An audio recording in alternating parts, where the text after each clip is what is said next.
देखते ही देखते मां काली की पूजा का समय आ गया। तो मैंने सोचा आज मां काली के रहस्य और तत्व पर थोड़ी चर्चा करें। हम सब ने मां काली को देखा है। श्याम वर्ण देह, खुले बाल, नरमुंडों की माला, एक हाथ में रक्त मिश्रित खड्ग, दो हाथों में अभय और वरमुद्रा और एक हाथ में कटा हुआ मूंड। क्या आपने कभी सोचा है मां के गले में जो मुंडमाला है या हाथ में जो कटा हुआ मूंड है वह आखिर किसका है?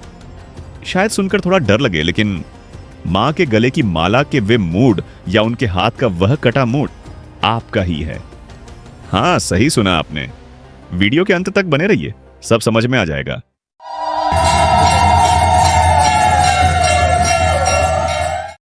ब्रह्मांड चिलोना जोखोन मुंडमाला कोथाय पेली, यह श्यामा संगीत की एक प्रसिद्ध लिरिक है।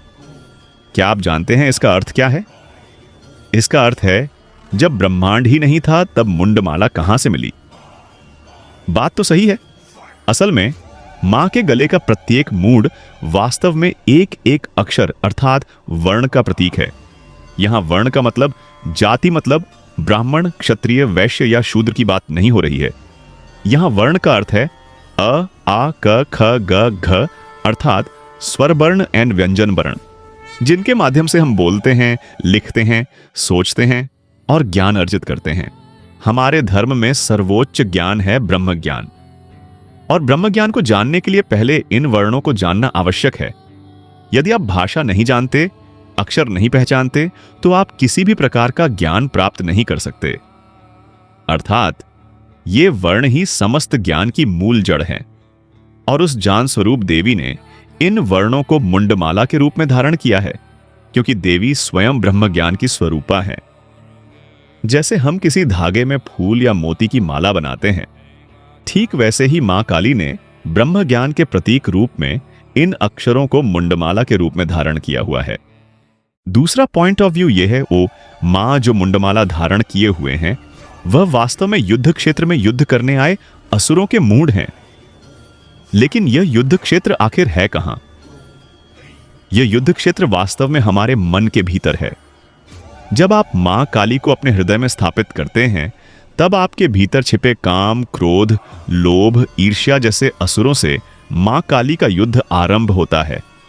देवी तब आपके अंदर मौजूद इन नकारात्मक गुणों को निर्ममता से विनाश करके स्वयं में समाहित कर लेती हैं। अर्थात वे उन असुरों के मुंह काटकर उन्हें मुंडमाला के रूप में धारण करती हैं।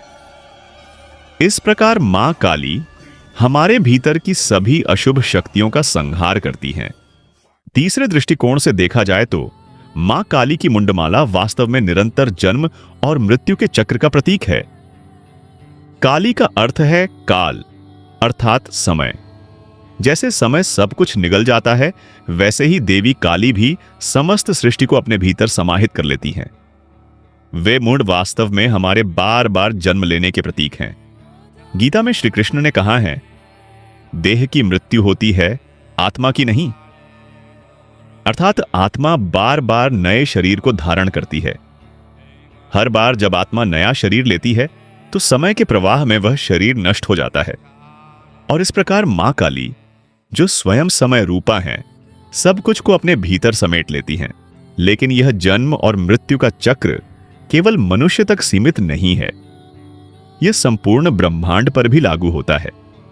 जिस प्रकार मनुष्य का जन्म होता है और मृत्यु आती है, उसी प्रकार कोटि कोटि ब्रह्मांड भी एक दिन उत्पन्न होता है और फिर लय को प्राप्त होता है। मां की इच्छा से ही सृष्टि होती है और मां की ही इच्छा से उसका लय। ब्रह्मांड का जन्म और उसका विलय, यह भी मां काली के अनंत समय चक्र का ही भाग है। इसलिए मां की मुंडमाला केवल मनुष्य के जन्म मरण का ही नहीं, बल्कि कोटि कोटि ब्रह्मांड के सृजन और विनाश के शाश्वत चक्र का प्रतीक है। इन मुंडों को देखकर कोई नहीं कह सकता कौन सा पहला कौन सा अंतिम, क्योंकि सब कुछ मां काली के अनंत काल के बंधन में एकाकार है। अब तक हमने मां के गले की मुंडमाला के बारे में बात की। अब आइए बात करते हैं देवी के हाथ में धरे उस एक कटे हुए मुंड के अर्थ की। वीडियो की शुरुआत में ही मैंने कहा था, वह मुंड वास्तव में आपका ही है। तब शायद आपने सोचा होगा, यह क्या, मां मेरा सिर क्यों काटेंगी? या फिर कोई सोच सकता है, अगर मां मेरे सिर को अपने हाथों में धरे तो वह तो परम सौभाग्य है। हां बिल्कुल, प्रतीकात्मक रूप में देवी हम सबके मस्तक को धारण करती हैं। देवी के हाथ में जो खड्ग तलवार है वह ज्ञान रूप खड्ग है, जिसके ऊपर एक आंख बनी होती है जो ज्ञान और चेतना का प्रतीक है। और देवी के हाथ में जो कटा हुआ मूढ़ है वह अज्ञान का प्रतीक है। इस संसार में निष्काम कर्म ही ज्ञान है और सकाम कर्म अर्थात इच्छा, वासना, लालसा अज्ञान का रूप है। जन्म से लेकर मृत्यु तक हम सभी सकाम कर्मों में लिप्त रहते हैं। हम जो भी करते हैं लगभग हर कर्म में किसी न किसी फल की अपेक्षा करते हैं। कोई पुण्य पाने के लिए दान करता है, कोई धन या सफलता की आशा से पूजा करता है, किसी की उन्नति देखकर ईर्ष्या करता है। यही कामना बसना हमें माया के बंधन में बांधते हैं।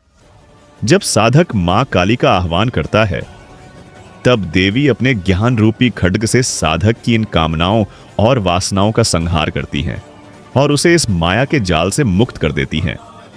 क्योंकि हमारे सभी विचार, निर्णय, अच्छे बुरे भाव सब कुछ इसी मस्तिष्क के भीतर ही उत्पन्न होते हैं। और जब यही सिर प्रतीकात्मक रूप से काट दिया जाता है अर्थात अच्छे बुरे विचारों का अंत हो जाता है, तब साधक माया से मुक्त होकर मोक्ष को प्राप्त करता है। इसका अर्थ यह नहीं कि आप सचमुच अपना सिर काट लें। इस गूढ़ तत्व को समझना, डिकोड करना आवश्यक है। और जब साधक साधना के द्वारा देवी को प्रसन्न करता है तब देवी स्वयं उसके भीतर की सभी वासनाओं और रिपुओं का दमन करती हैं। आशा है कि आज का यह वीडियो आपको अच्छा लगा होगा। नीचे कमेंट में जरूर बताइए कौन सा तत्व आपके मन पर सबसे गहरी छाप छोड़ गया। और हां, चैनल को जरूर सब्सक्राइब करें, कम से कम 200 लाइक दीजिए और इस वीडियो को सबसे शेयर करना न भूलें। मैं आगे भी ऐसे ही शक्ति तत्व के गहरे अर्थों के साथ और कई वीडियो लेकर आऊंगा, लेकिन उन्हें फैलाने की जिम्मेदारी आप सभी की है। जाते जाते नीचे लिखिए जय मां काली। मुलाकात होगी अगले वीडियो में।